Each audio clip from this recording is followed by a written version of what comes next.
রাজা রানীর গল্প দ্বিতীয় পর্ব। রাজার থাকার জায়গা হলো বয়েজ 1 নম্বর হোস্টেলে, রানীর থাকার জায়গা হলো গার্লস 1 নম্বর হোস্টেলে। সবটাই যেন ফর্মুলা বা কোনো শিল্পীর এক সিমেট্রিক ছবি, কিন্তু এটা পাল্টে গেল 2 হোস্টেলেই কয়েকদিন পর থেকে। র্যাগিং শুরু হয় 2 হোস্টেলের নানান রকমারি। মেয়েদের তেমন কিছু বেশি নয়, কিন্তু ছেলেদের হতে থাকে বাড়াবাড়ি। দুজনের দেখা হয় ক্লাসে ব্রেকের পরে।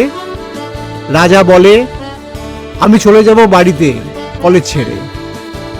রানীর কথায় রাজা কেঁদে ফেলে, আমি কেমন করে থাকবো যদি এরকম র্যাগিং চলে। তারপর রানী রাজাকে বোঝায় কেমন করে সে র্যাগিং হ্যান্ডেল করবে।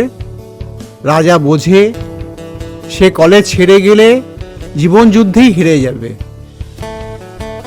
ক্রমে র্যাগিংয়ের দিন শেষ হয়, আসে ফ্রেশার্স ওয়েলকামের দিন। সিরিয়াস পড়াশোনা শুরু হয়, আসে ফার্স্ট সেমেস্টারের পরীক্ষার দিন। হঠাৎ রাজা জানতে পারে রানী পরীক্ষায় বসছে না। পরে সে বুঝতে পারে ফিস জমা না দেওয়ার জন্য সে কোয়ালিফাই করছে না।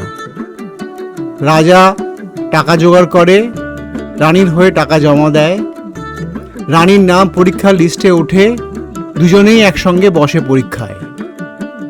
এমনি করে দিন যায়, মাসও পেরোয়, বছরও পেরিয়ে যায়।